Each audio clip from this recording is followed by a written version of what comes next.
Hey everybody, I'm Jacob Castro and welcome to another video on Jacob's Aquarium. So today I just wanted to make a video responding to a comment that I got, actually a lot of comments that I got on my recent video about, what type of filtration I use, how my tank works basically. People have been asking me that a lot. I have talked about like my wet dry filter in the past, how I inject CO2 into my tank, the lighting that I have. I actually just made a video that's titled What I Use for My Tank.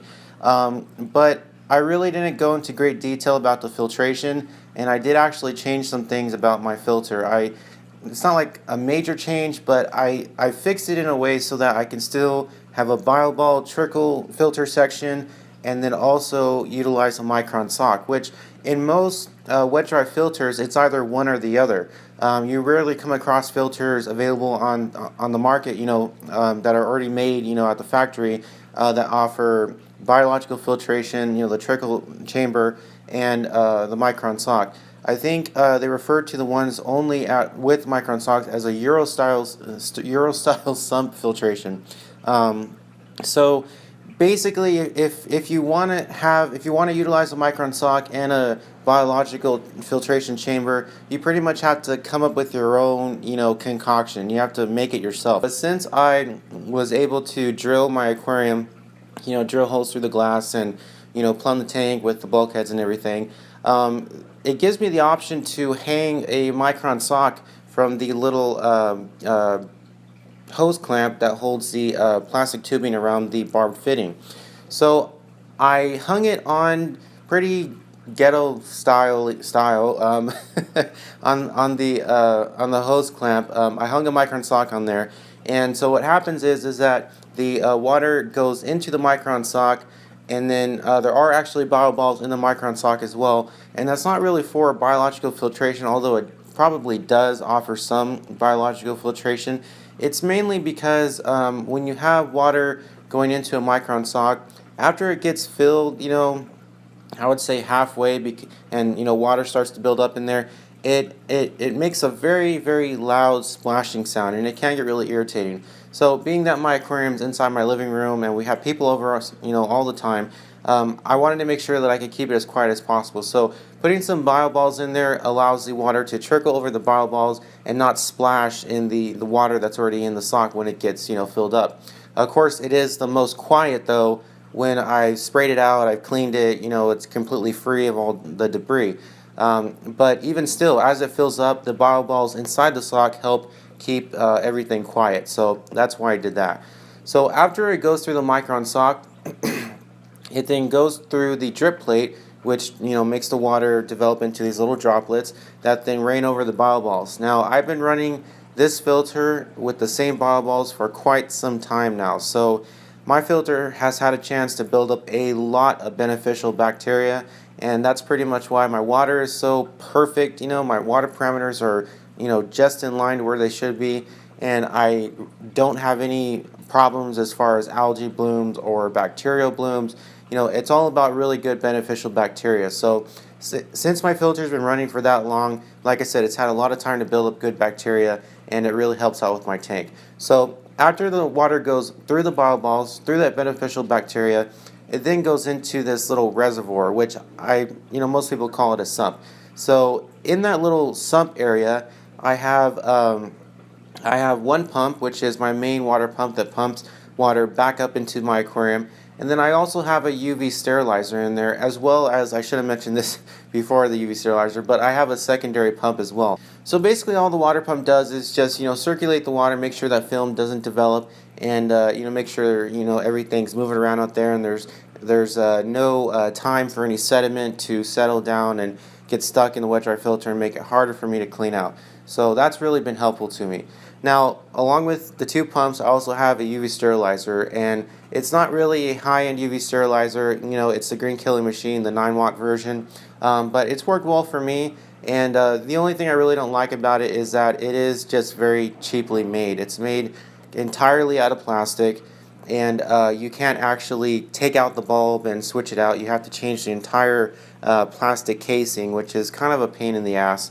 I would definitely prefer to really have a UV sterilizer that's more along the lines of a professional sterilizer, where you can take out the bulb, you can clean the inside of the cylinder really well, but then also that would require that I purchase another pump to pump water through it.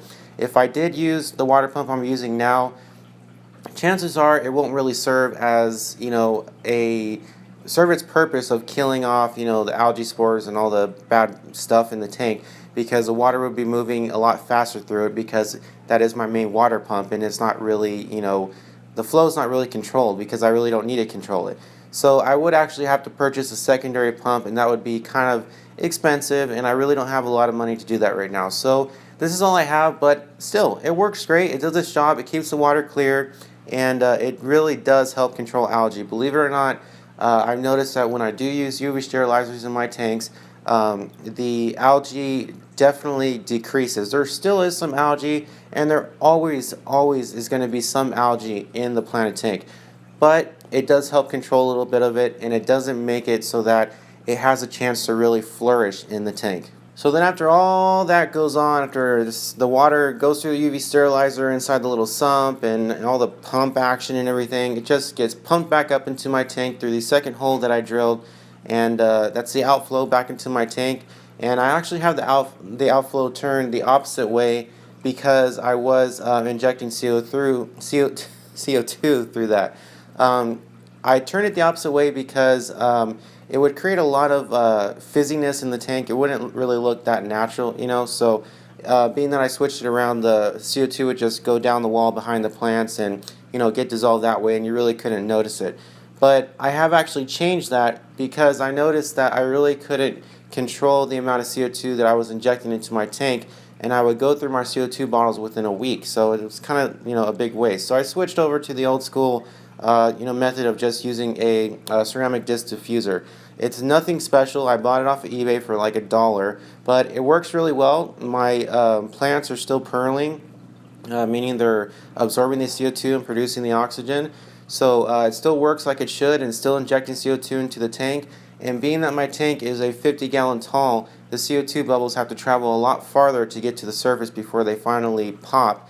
So more CO2 is actually dissolved because of that. If I had the recommended planted tank, which is a short, long tank, the CO2 really wouldn't be dissolved that well, because it would just quickly go to the surface. It wouldn't have a lot of time to absorb in the water. So it's really a benefit to have a tall tank, because the CO2 has a lot of time to dissolve more than a other tank.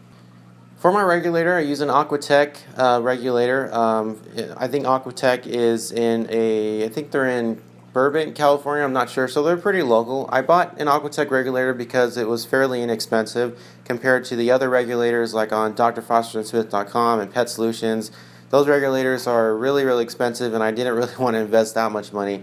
I've been running that regulator along with an adapter so I can use a 20-ounce paintball tank for quite some time now. Before we moved into this apartment, I had it running in my other apartment for about 2.5 years, and now here I think it's been a full 3 years now, because we've been here for a few months.